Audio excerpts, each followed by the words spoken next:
بسم الله الرحمن الرحيم. Fermez les yeux. Imaginez un instant un monde où rien n'existe. Pas de lumière, pas de ténèbres, ni espace, ni temps, un vide absolu, un silence que l'on ne peut imaginer. Et pourtant, quelque chose est là. Quelque chose d'immensément puissant, d'infiniment parfait. Ce quelque chose, c'est lui. Dieu. Allah. Dieu, l'Éternel, le premier et le dernier. Celui qui existait avant toute existence, avant toute matière, avant toute idée même du temps. Le Coran nous dit dans sa sourate 112 versets 1 à 4. Dis, il est Allah, l'unique. Allah, l'absolu. Il n'engendre pas, il n'a pas été engendré. Et nul n'est égal à lui.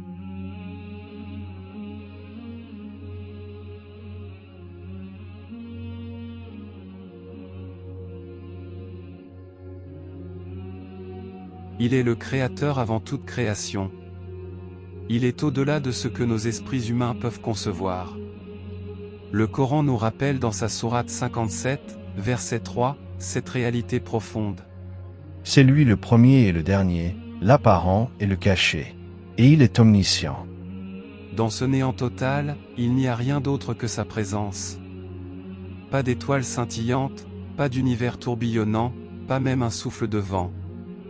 Un simple ordre de sa part, et tout va commencer. Mieux comprendre, c'est déjà se rapprocher. Si ce que je vous partage vous parle, pensez à vous abonner et cliquez sur la cloche pour ne rien rater de nos vidéos.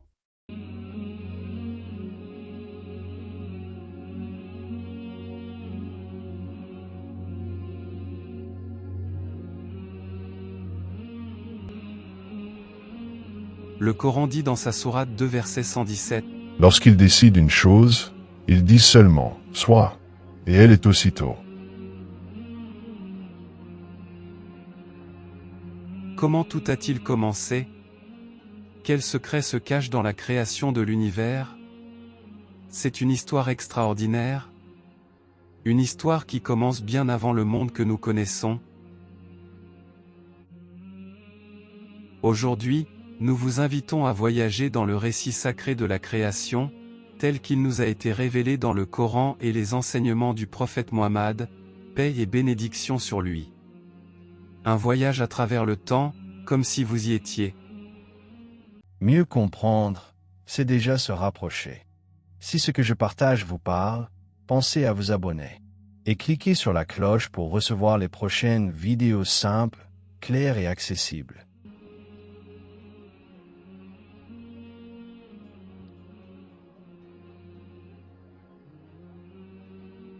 Avant que le temps ne s'écoule, avant que la lumière n'existe, il créa le trône. Une œuvre d'une magnificence indescriptible, un symbole de puissance et d'autorité absolue, une entité transcendante qui dépasse l'entendement humain.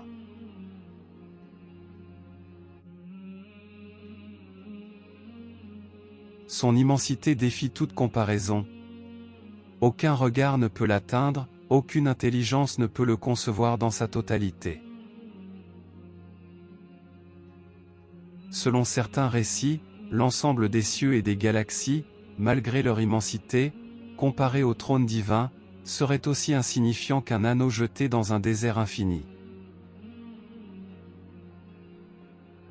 Une image qui illustre la disproportion abyssale entre la création et le Créateur. Il s'agit d'une grandeur incommensurable, c'est un trône au-dessus du temps et de l'espace, il ne repose sur aucun élément matériel, il transcende les lois physiques qui régissent l'univers. Certains textes évoquent une lumière pure, d'une intensité que nulle créature ne pourrait supporter. Une lumière qui n'émet ni chaleur ni ombre, mais qui enveloppe tout d'un éclat absolu. De l'avis de nombreux exégètes, le trône est soutenu par des entités colossales, si grandes que la distance entre leurs épaules et leurs oreilles prendrait des millénaires à parcourir. Leur seule existence témoigne de la puissance qui les a créés. Et sous son trône, Dieu créa l'eau.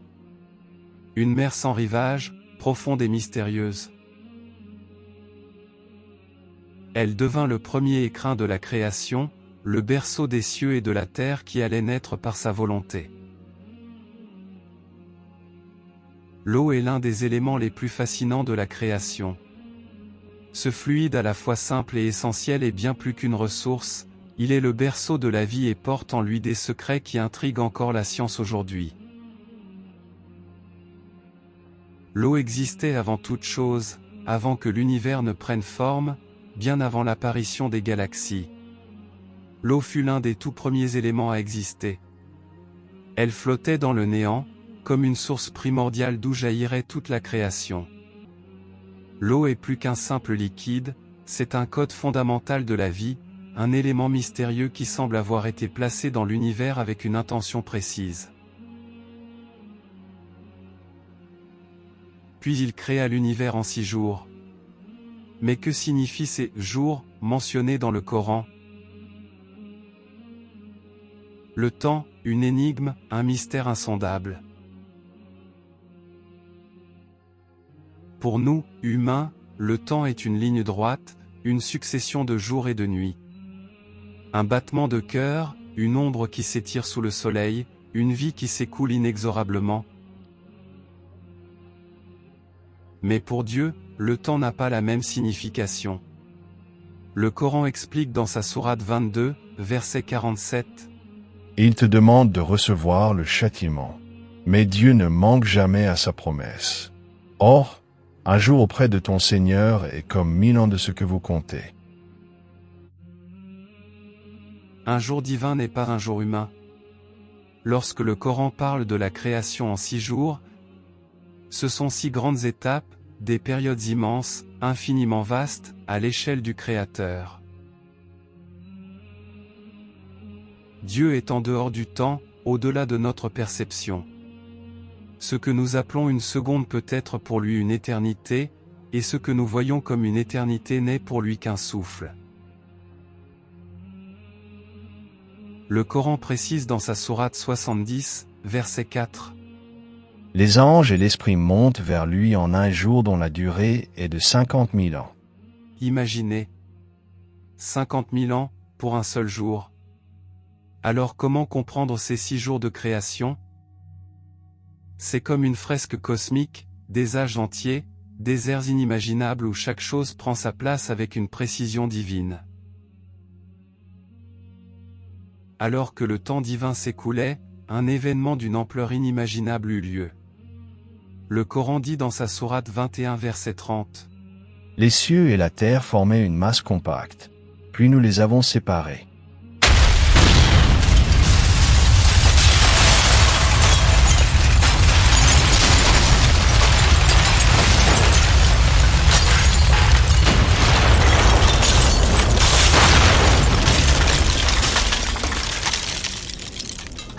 Ce verset, révélé il y a plus de 1400 ans, résonne étrangement avec ce que les scientifiques appellent aujourd'hui le Big Bang.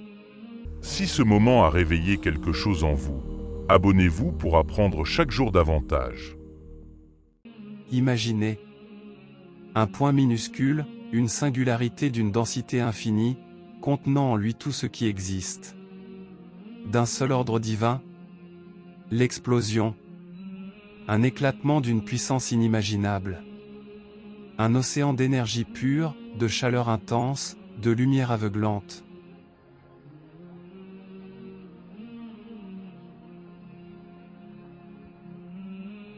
L'univers vient de naître, en une fraction de seconde, il grandit, il s'étend, il prend une forme que nous ne pouvons même pas concevoir. Ce chaos est pourtant parfaitement ordonné. Il obéit à une volonté, à une intelligence infinie.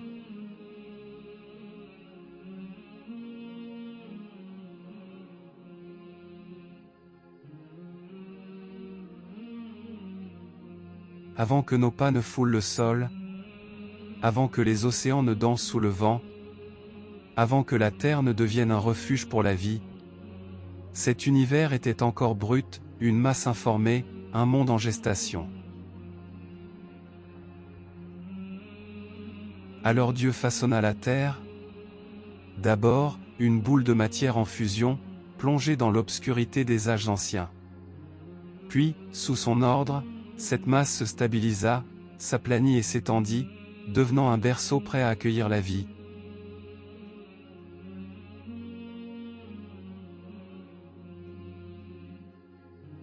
Mais il manquait encore quelque chose, l'ordre, la stabilité, l'harmonie. Alors Dieu, dans sa sagesse infinie, planta des piliers, des gardiennes de pierre, des forteresses immobiles. Le Coran dit dans sa sourate 21, verset 31. Et nous avons placé des montagnes fermes dans la terre, afin qu'elles ne s'ébranlent point avec eux.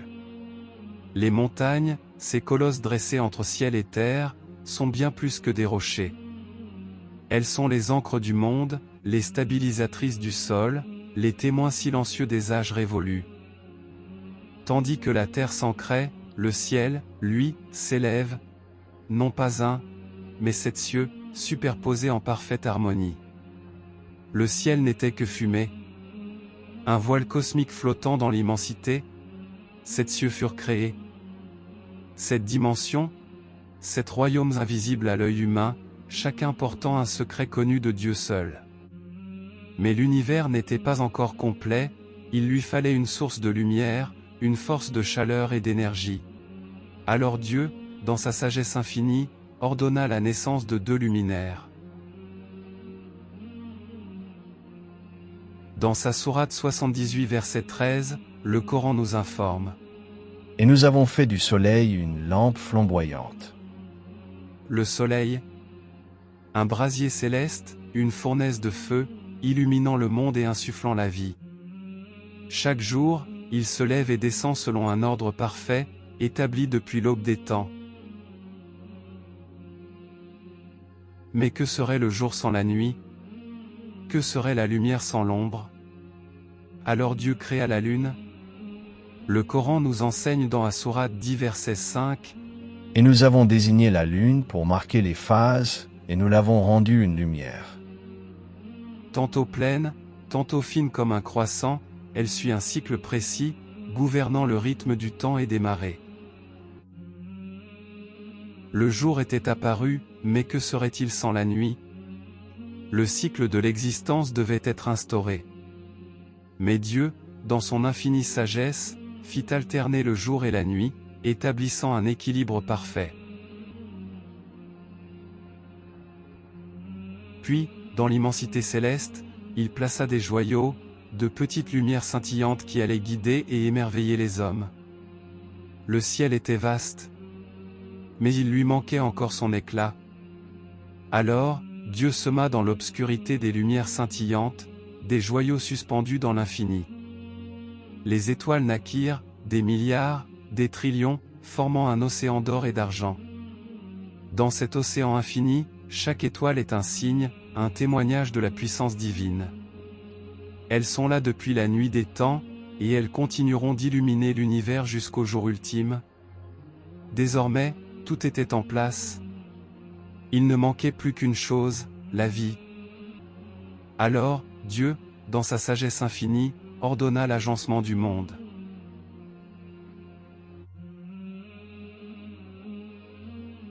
Les vallées se formèrent, les rivières commencèrent à couler, les mers s'étendirent, embrassant les rivages. Chaque être vivant trouvait sa place, son rôle, dans un équilibre parfait.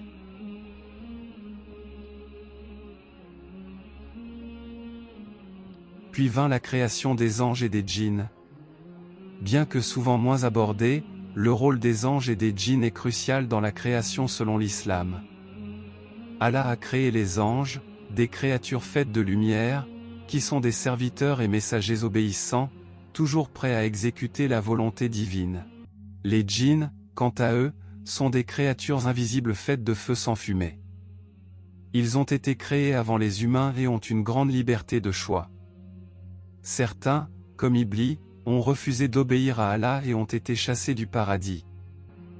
Les djinns vivent dans l'invisible, et leur rôle dans l'univers reste mystérieux, mais ils sont responsables de leurs actes, tout comme les humains. Ils ont été créés pour adorer Dieu, mais certains choisissent de désobéir, ce qui mène à leur perte. Mais cette terre magnifique, remplie de merveilles, n'était pas encore complète. Elle attendait son gardien, celui qui allait en prendre soin, qui allait la peupler, celui qui allait recevoir le souffle divin. C'est alors que l'homme vit le jour. Dans l'immensité de l'univers, parmi les myriades d'étoiles, les océans et les montagnes, un être allait voir le jour. Un être différent, unique, doté d'une âme et d'une conscience. Le Coran dans sa sourate 2, verset 30 nous informe. Et lorsque ton Seigneur dit aux anges, je vais établir sur la terre un successeur. Dieu modela l'homme, d'argile, d'une terre purifiée. Puis il insuffla en lui son esprit, et Adam ouvre les yeux. Adam, premier homme, premier prophète. Dieu lui enseigna les noms de toutes choses, lui donnant une sagesse et une intelligence inégalées. Mais Adam était seul. Alors, de son être, Dieu a créé une compagnie, Ève. Ils furent placés dans le paradis, un jardin d'abondance, de paix et de félicité. Mais une épreuve les attendit. Une tentation, une histoire qui allait marquer toute l'humanité. Depuis le néant, jusqu'aux confins de l'univers. Depuis les premières étincelles de lumière, jusqu'à la naissance de l'homme. Chaque étape, chaque détail, chaque souffle de vie. Tout était écrit, tout était voulu. Et nous, les enfants d'Adam, porteurs de son héritage, dépositaires de cette terre. Que faisons-nous de cette merveille? Ainsi s'achève le récit de la création. Mais notre histoire, à nous, continue. Merci d'avoir pris le temps d'écouter. Si ce type de contenu vous plaît, abonnez-vous et cliquez sur la cloche pour être informé des prochaines vidéos. Et surtout, n'hésitez pas à partager si vous pensez que cela peut être utile à d'autres.